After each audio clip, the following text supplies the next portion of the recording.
All kidding aside, Steve and I worked a lot for NCME in the past few years. I could not have asked for a better partner, as caring, as dedicated, and as talented as Steve. The passion, the way he challenges us to think outside the box, the congeniality and authenticity he brings to the table, it is truly unparalleled. I am very fortunate to get to work with Steve, to get to email and text him at midnight and expect and demand a quick return, and he does. I'm glad to have a great partner to be able to vent frustrations with, to share joys with, or even just to share a cold one. Steve is truly an amazing NCME president and a truly amazing individual. Now, without further ado, I give you our very own Steve.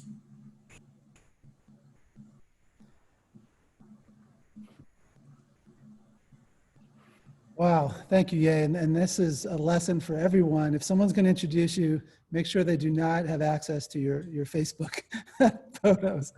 But thank you, Ye. I appreciate that introduction and the kind words. And I and everyone else on the NCME board knows how important you are to this organization and how much you've done, not just as president, but for this virtual conference. When you think about giving a presidential address, once I was, elected president, I'm thinking in front of a room full of 300 people with stale eggs and bad food and cold coffee, but really making eye contact with everyone. So I could not get excited about a virtual conference, but Ye talked me into it, led the task force that pulled off this virtual conference. So thank you very much for that. And I will say, Ye gets things done. And if you ever disagree with her and she flashes that smile, you know that you've lost. So you might as well just start doing what she says. Luckily, what she says is always the right thing. So, well, I'm going to share my screen so I could start my presentation.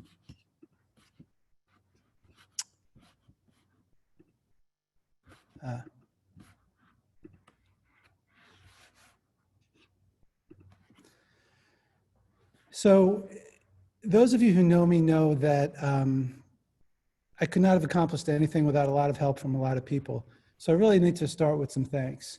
And you might realize how long this thanks is going to talk, because I'm going to start with my mom. So in this picture, my mom had been a widow for about 1.5 years, raising the 4 of us. And the reason I want to start with talking about my mom is one of my earliest memories of testing was a conversation I had with my mom. I came home from school one day. I was probably in 2nd or 3rd grade with a test score report.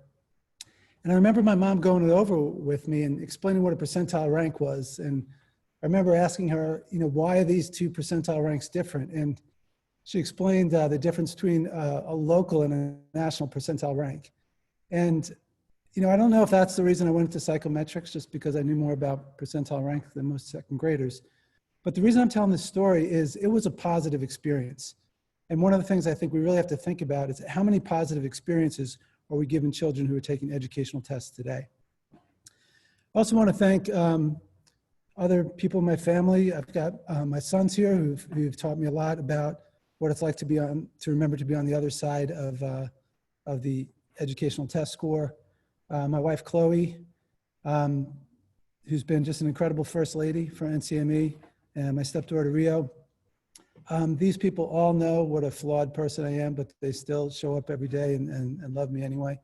So I just want to say to all my family that I love you guys very much, and thanks for your support.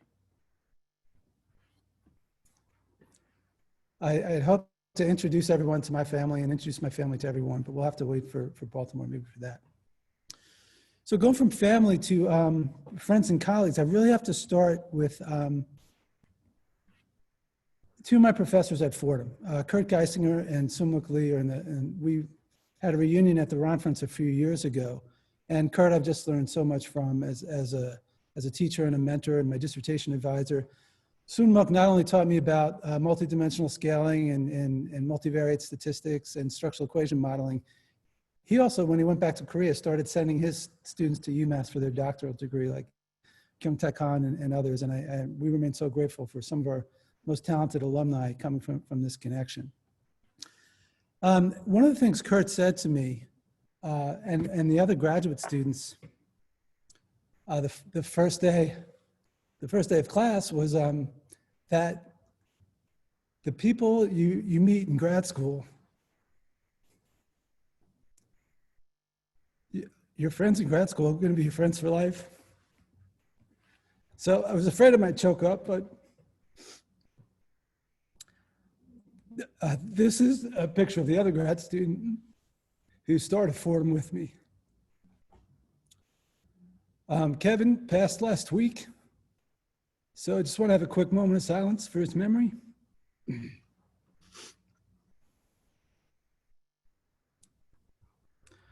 This picture is from 1987. We played the psychology department Christmas party, and boy, was that a mistake. But anyway, thank you for honoring Kevin's memory. And for those of you who are interested, you can Google Kevin Sweeney Fordham 5 and find out how you can contribute to the 529 account that we started for his daughter. And we will continue to celebrate Kevin's memory. And while we're on this subject of people who've passed, I think we should also just take a moment to acknowledge the sadness and the death of people from the United States and all over the world who suffered and died for the racial injustice. Thank you. All right, so after graduate school, I went into the real world, and this next picture, I still have my ID card for Educational Testing Service. I was fortunate enough to get a summer fellowship at ETS in 1990, and I've kept this card because you never know when ETS is going to call me back. So because I haven't changed, I'm sure I can get into the Thurstone building at least. But this was one of the best, probably the best professional thing that ever happened to me in my life. We see here my mentor, Howard Weiner, who I have just learned so much from.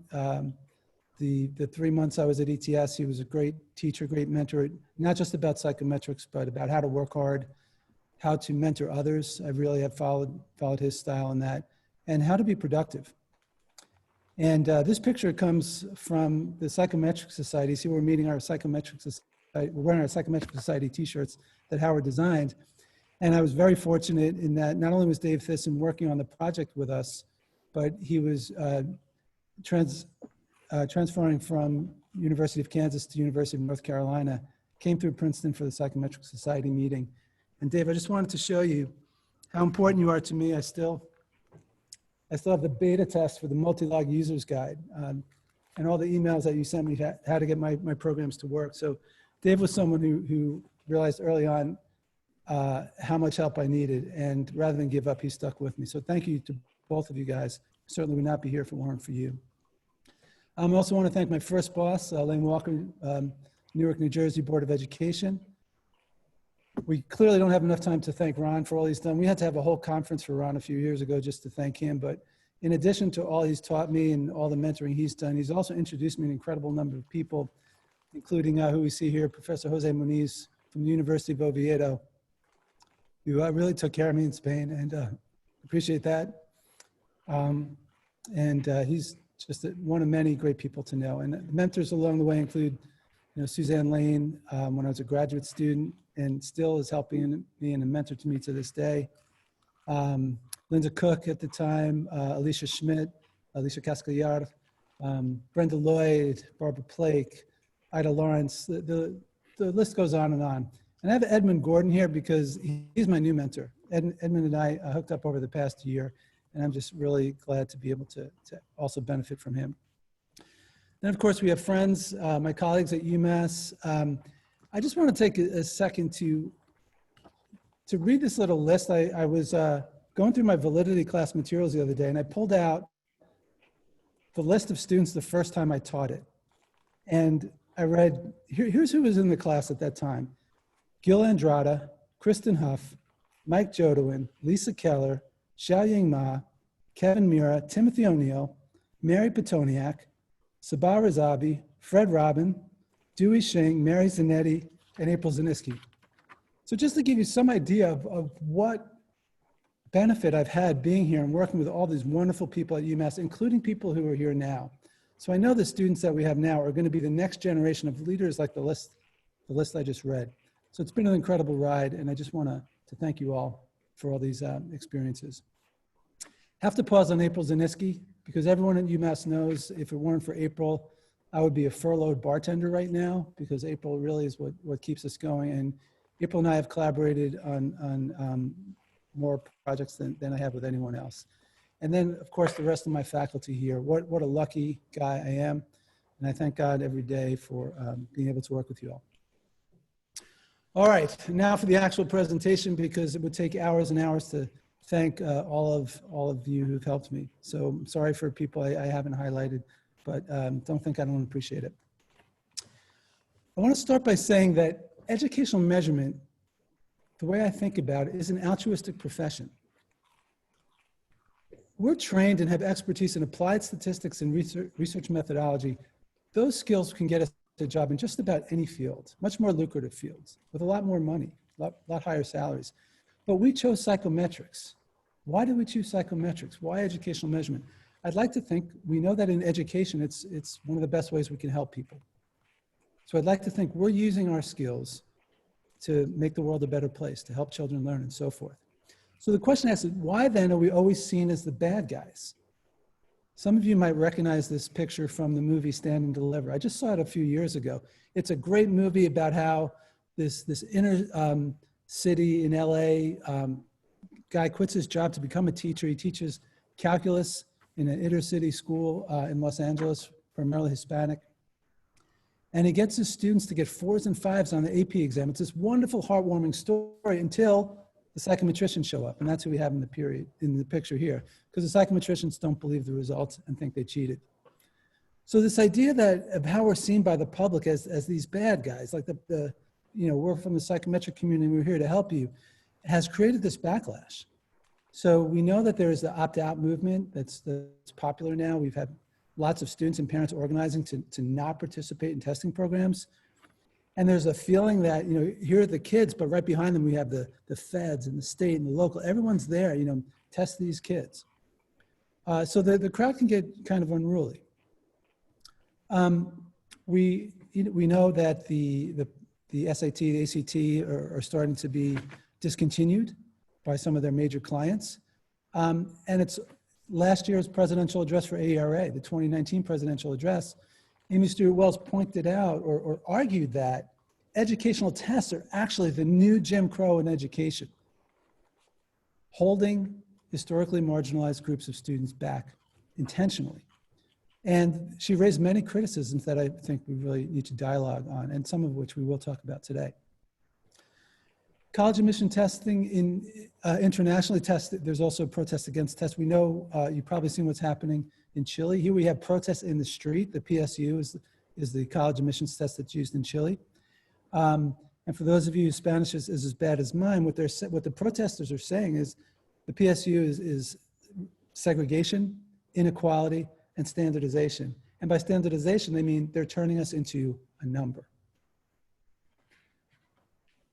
So when I talk about psychometricians in the hands of an angry mob, I'm serious. So in Chile, students actually broke into places where the tests were being administered, broke into places where they developed the tests, stole the test booklets and burned them in the street and cheered about it.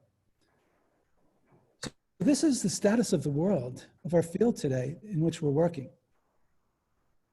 I mean, think about what happened to Greg Zizek when he was on his way to the Texas TAC. I myself have been caught in angry conversations when I start to tell people about standardized tests.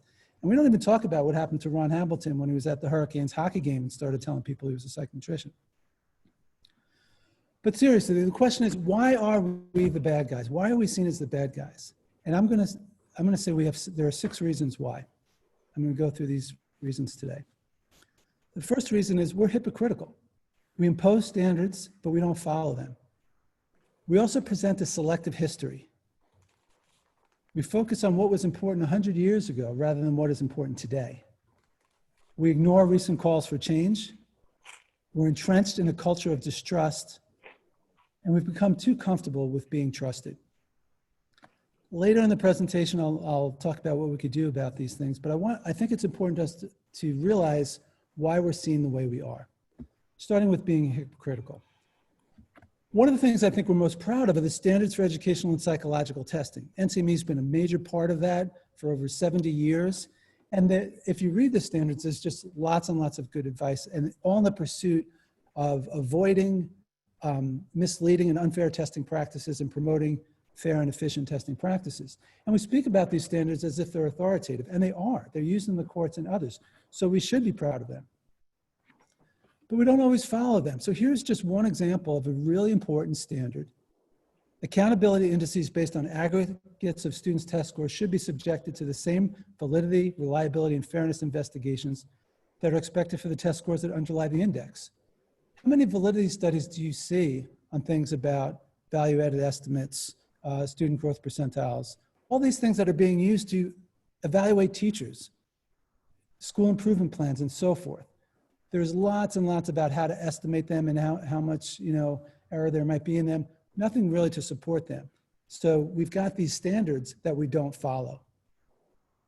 The next thing I want to talk about is the history we present. Now, I am also guilty of presenting a selective history. When I talk about the history of testing, I might start with Weber and Fechner and Galton and Ebbinghaus and Cattell and Spearman and Pearson, Thurstone, of course. Let me just stop with Kronbach. These are the people we typically talk about. We could add some others to the list. But let me pause for a minute and see if you can identify, if you're perceptive enough to see what is the main characteristic all these historical figures in psychometrics have in common. It might be hard. Think about it. What do they all have in common? So what is our loss in having this very white portrayal of the history of our field? There is a forthcoming book on the history of measurement coming out. It's an NCME book, and I was really, honored to be asked to write a chapter for it. And when I saw the table of contents, I saw there's 16 chapters. This is going to be an excellent book. Across those 16 chapters, there's 20 authors. The number of African-American authors, when I first saw the list, was 0. The number of Hispanic Latinx authors was 0. So we really have to think, are we presenting the real history of our field, or is it through just a white worldview? So if we think about what has not been taught, we realize why we're perceived the way we are. One of the things that has not been taught is intelligence tests' role in the eugenics movement. We might talk about intelligence tests in the eugenics movement and kind of dismiss it, but we don't talk about it as an example of invalidity. They're screening people at Ellis Island, people right off the boat who look feeble-minded, giving them intelligence tests. Let's just take a little quote from using the tests for the eugenics movement at that time. It is safe to predict that in the near future, intelligence tests will bring tens of thousands of these high-grade defectives under the surveillance and protection of society. So we're going to use educational tests, intelligence tests, to find people we need to surveil and protect.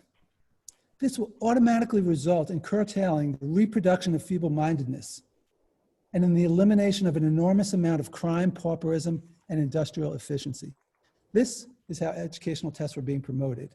And it's not by some fringe person. This is what Terman wrote in 1916. Terman, who's the 72nd most cited psychologist according to the APA.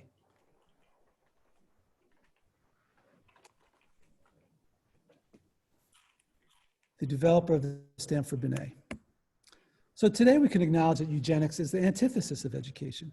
Or I should say we should acknowledge eugenics is the antithesis of education, because education is designed to educate everybody equally. And I think we get into these discussions, well, there really are these group differences. Why? Because we're focusing on the scale rather than what that scale represents. We can come up with these great scales and we can number things in equal interval ways, and we could look at how the distribution lies and apply normal distribution. We can even talk about how groups differ with respect to that distribution. We can estimate with fine precision whether there's a statistically significant difference between them and relax assumptions or have stronger assumptions. We're really good at that. We could talk about whether we should account for nested factors, but the whole time we forget, what is that scale? The equations don't tell us that. In fact, We have an answer to that question. It was given to us by Cronbach and Meehl. Back in 1955, they told us it's some postulated attribute of people assumed to be reflected in test performance. That's why they called it a construct, because we've constructed it. It doesn't really exist. Or perhaps Anastasi said it best. Thurstone criticized Anastasi in a highly unprofessional way when she pointed out that his factors that he were getting were not necessarily underlying psychological variables. In response to the criticism, and you can look up the Thurstone-Anastasi debate because it's pretty interesting, she said, we're hypostaticizing. This is psychological mysticism, quasi-objective statistical guise. I really think about these terms with some of the things we're doing today. So what has not been taught in the history of testing? I mentioned intelligence tests as a source of, as an example of invalidity. What about denying Black people the right to vote? Channeling minorities into special education tracks and sterilizing the mentally feasible. All of these things happened based on tests. Here's just one example. There were 130,000 registered Black voters in Louisiana. Within a year, only 1% could vote because of the voting tests that they required. And we wonder why they're suspicious. 60,000 morons, not all African Americans of different races, were sterilized based on the results of intelligence tests. And that sterilization was in practice through the 1990s. What else has not been taught? What about the contributions of Black psychometricians and educational researchers? Again, I have to share some of this blame because I have not taught about some of the contributions of Asa Hilliard, for example. Asa Hilliard had over 1,000 publications. He was the professor at San Francisco State University who was the expert witness in the case that stopped the funneling of Black students in California into special education classes based on IQ tests. What about Sylvia Johnson, the only African-American winner of the NCME Career Award? Are we reading her work? Janet Helms. When I first read Janet Helms' work, I couldn't get through the article because she said adverse impact is invalidity. And I said, well, that's not invalidity. You have to trace it to a source of invalidity. I've now made it through her work, and I understand her point. And of course, Edmund Gordon, who for decades has been telling us not only we can do better, but how we can do better in educational assessment. Now, things are getting better. If we flash to the present, NCME is partnered with the Chan Zuckerberg Initiative, and they're helping fund fellowships for Black and brown graduate students to attend our conference and mentoring programs. So I think we are taking steps in the right direction, but let's not ignore the history that's associated with this. The third reason I think we're unpopular, we're getting into angry mobs, is that we focus on what was important 100 years ago. Norm reference testing still seems so important to us. How far above or below average are you? Group differences in intelligence. Keeping the scale invariant, even if it's inappropriate for some. So comparability is sacrosanct, rather than the actual children we're measuring. So some of the recent calls for change, like what happened with the SAT, the University of California system, it's not like this happened overnight. It was 2 years ago that Mayor Bill de Blasio pointed out that the high school screening tests weren't working. He said, we don't believe in a single test as a way of making decisions. That's something a lot of us can agree with. And he pointed out Stuyvesant High School, in its last admissions process, only admitted 10 African-American students from an incoming class of almost 1,000. Are you trying to tell me there's only 10 talented African-American students that are talented enough for getting into Stuyvesant High School? And this is in New York. He said, that's really the most painful example of what's gone wrong. And we could talk about differential predictive validity all we want, but what he's saying, the problem, in fact, is the test. What is our response to that? And you can see he knows what he's talking about because he's making the universal symbol for one standard deviation unit. Similar in Boston, similar things. So those are 4 of the reasons why we're not highly liked. The 5th is we are entrenched in a culture of distrust. We don't trust teachers, we don't trust students, we don't trust anybody. Meanwhile, we talk about how important assessment is for curriculum and instruction. We know these need to be aligned. We know these need to be integrated. Guess what? We need teachers to help us with that. We need to know what they're teaching. We need to know what they want assessed. We need to actually trust them and work with them. Borrowing from Dr. Sylvia Johnson, the language of high standards in testing is often conveyed to the recipients of today's testing products, students and teachers, in a punitive, blame-filled, and even threatening rhetoric, which asserts that both have left undone what should have been done and have done what they should not have done. I think that posturing is inappropriate if we want to actually contribute to the education process and doesn't earn us a lot of friends. I think we've also become too comfortable with being trusted. I think student growth percentiles is a great example of that. Student growth percentiles is a really clever idea, right? That's an incredibly clever idea. You don't have a vertical scale. How can you maybe look at students' relative standings from one year to the next? Yeah, it's really interesting. The use of quantile regression to estimate it, also really interesting, really clever. If we think about how useful they are, if we think about validating those uses, we realize we're being trusted. There are 22 states that are using them because they trust us. Meanwhile, there's absolutely no validity evidence for them. There's lots written about how to compute them. There's a lot of evidence on their reliability showing that they're not reliable. Yet we have 22 states using them. We have schools across the United States poring over school improvement plans, trying to make their SGPs go up.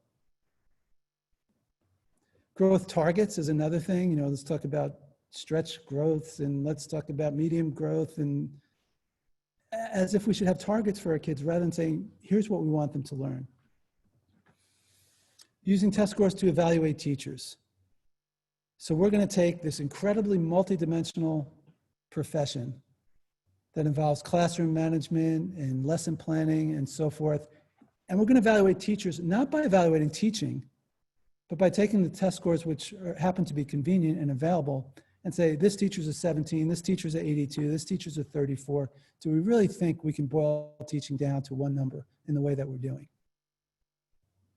And the reason people are doing it is because they trust us, and they shouldn't, at least not in this case. Also, I've been on TACs and others where psychometricians start to say things like, well, what teachers want to know is, or what parents want to know is, some of us have been teachers.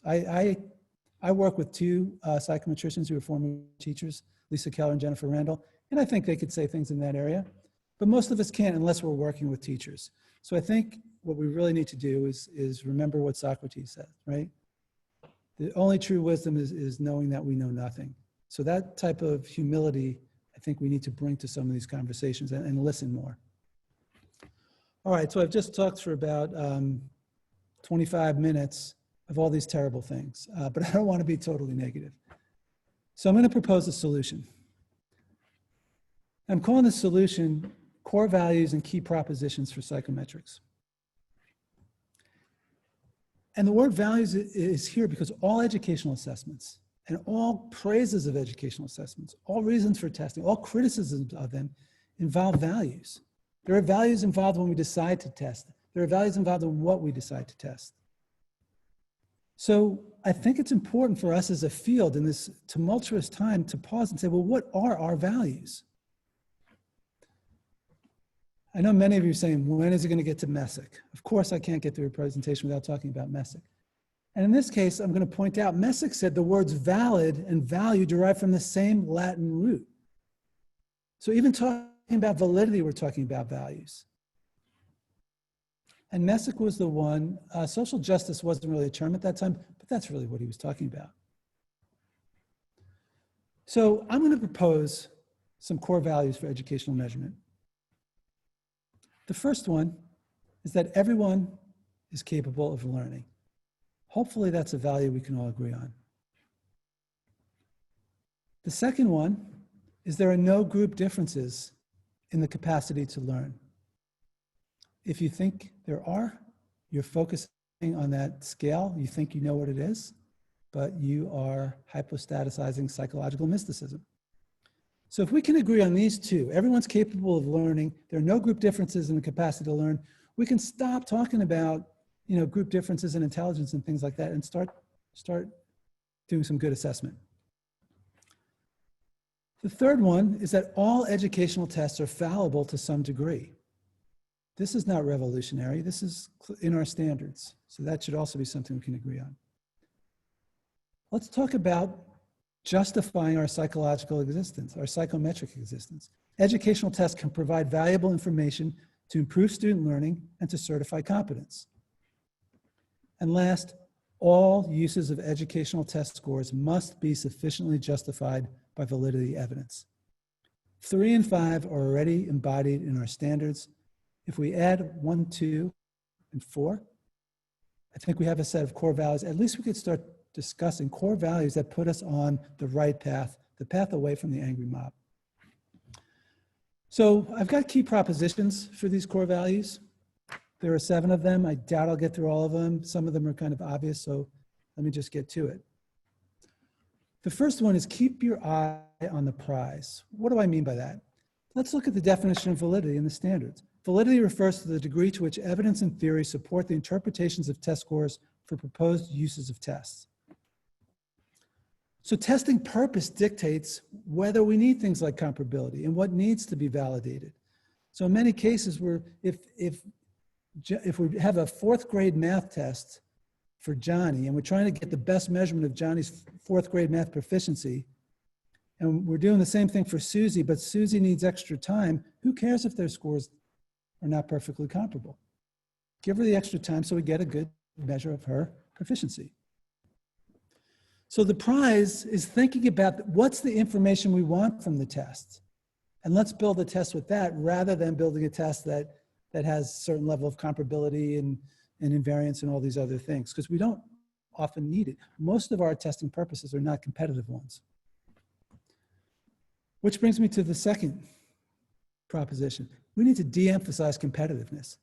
Most purposes of educational tests are criterion reference tests, but most criticisms are norm referenced. I'll also point out, we have a long-standing contradiction between criterion reference testing purposes and how we develop score scales. So if you think about it, a score scale, and this comes from Thurstone, a score scale is basically defining the distances between students on a scale and the distances between test items on a scale. That was Thurstone's contribution. Methods for aligning items on a scale so that the distance between them meant something. And the way we're doing that now is we administer the test to people, and then we look at how they perform. So the items are actually based on students' performance on them. So we have this norm reference perspective to it, where there are some ways we can do some criterion reference scaling. So natural language processing in the area of language assessment, for example. Last week we had Dr. Burr Settles from Duolingo talking about how they calibrate all their items without administering them to students. Thurstone had his whole other way of scaling based on subjective judgment. Is the idea to have teachers judge the difficulty of items, not estimating p-values, but really judging which items are harder than others with respect to the curriculum. Would it be ridiculous to use teacher judgments to develop the scales? If we can do it, then we don't have to worry about some of the things we're worried about now, like are the pilot samples going to be okay in spring 2021? We don't have any pilot data from 2020 because of COVID. And I know I'm talking to 186 really smart people right now. There have to be other methods. So the point here is let's not focus so much on our ways of doing things, but think about other ways we can be developing score scales without having to rely on students' performance on them a priori, or only on that. I think we need to value students more than the scale. And I think one of the best ways to explain what I mean by this is one of the states with which I work, they have an end of course assessment, and the students can take the course in the fall semester or the spring semester. And they are administering the end of course assessment in January, and they're planning to report scores for those students in August. Why? Because they want to administer the test in June also and use those data so they can get better item parameters. Now, I certainly understand that. But does it make sense to make students wait 8 months to figure out if they passed, whether they might have to take this course again? How they did? They have to wait 8 months? You can't tell me we can't come up with a way of giving them provisional scores. Again, I would sacrifice a little bit of comparability between January and June because of the benefits we get for the students, because I would put the students before the scale. Here's a radical proposition: trusting teachers and students. How much time, expense, and resources are spent on preventing cheating? And one of the things Howard Weiner said to me, like, would you cheat on an eye exam? Right? It's not to your advantage to cheat on an eye exam, you get bad glasses. I think similarly with educational tests, most achievement tests don't involve high stakes. Some do, but we don't have to build our tests for those high stakes examples. Build a test for the rule, and that rule is teachers and students will mostly behave ethically. We'll shorten a lot of the time and expense and worry, release more items, and have assessments that are more educationally relevant.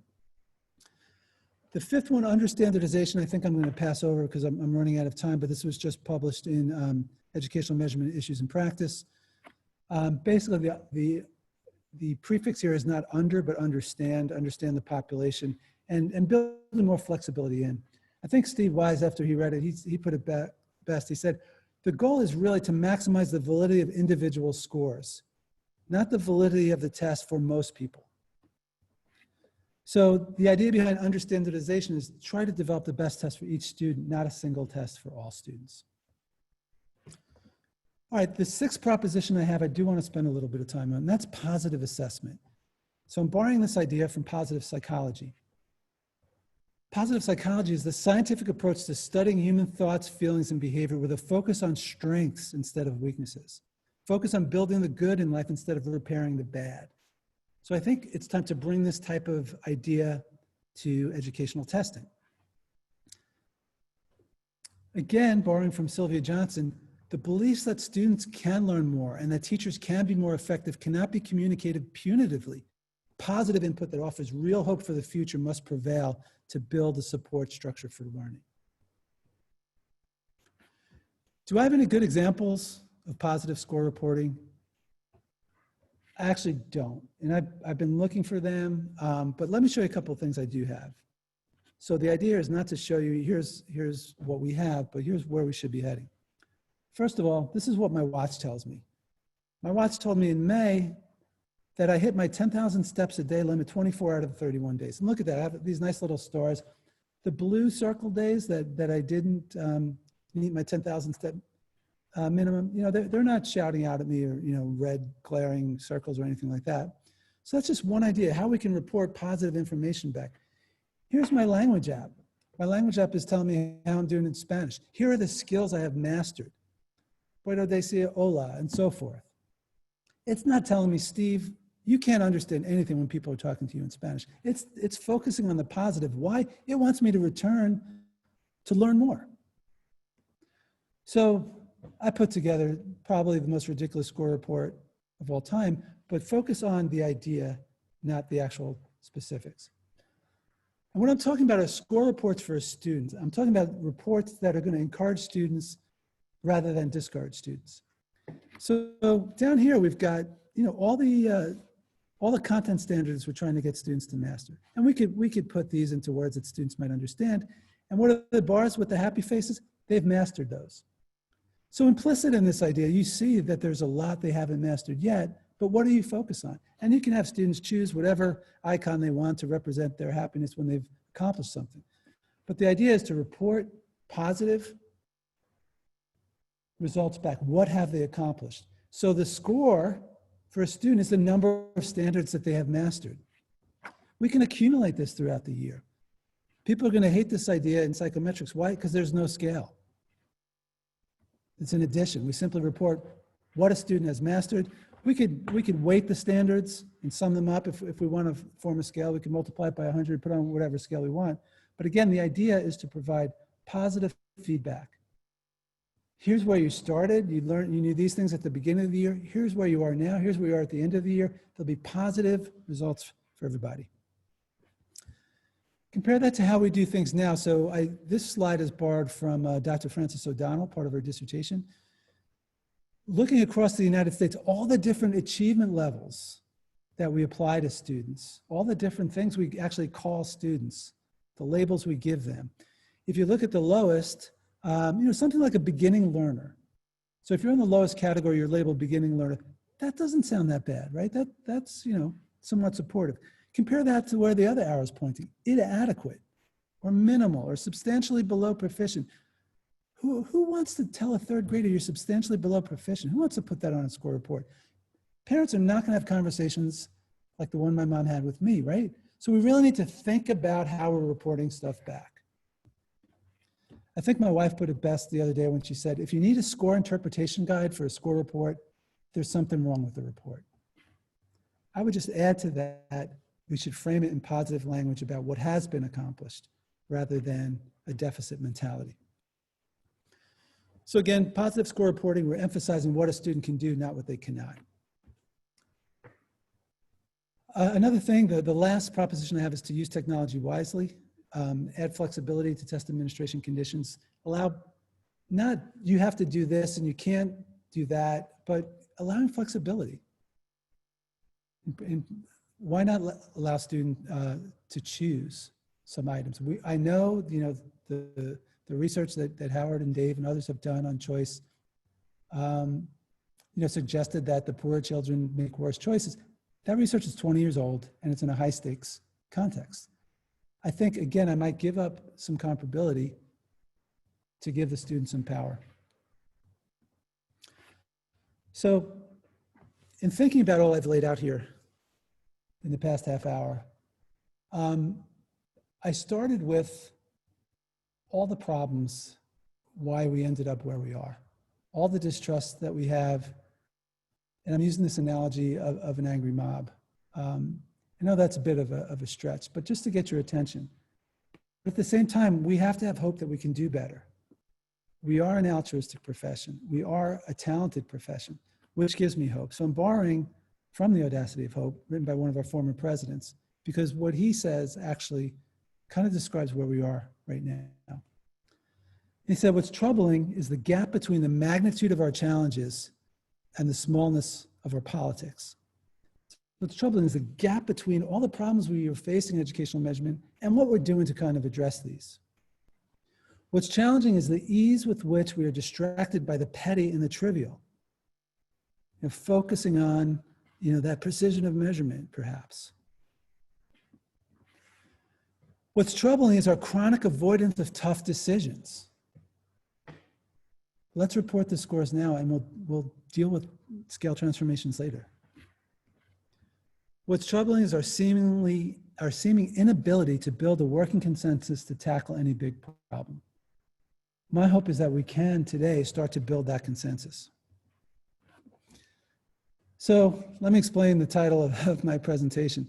So just a short walk from my home, Jonathan Edwards gave a sermon called Sinners in the Hands of an Angry God. It's a very famous sermon. I actually don't like it very much, but what he was doing was giving this imagery of hell to basically, scare people into following Christ, to following the teachings of the church.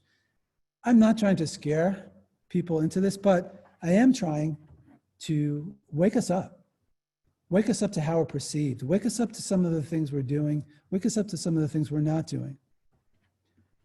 So my hope is that the issues I raised today lead to an awareness of some of the things we haven't been talking about, lead to a dialogue, and lead to action. I believe we are a noble profession. I think NCME members are some of the most talented problem solvers on the planet. So let's talk about establishing some key values. Let's talk about some of the key propositions. You might not agree with all of them. You might not like some of them, but I think we as a community can come up with some values that we can agree on. The 5 I'm proposing make sense to me. I don't think they're controversial, but the point is, let's put out some values that say, here's what we stand for.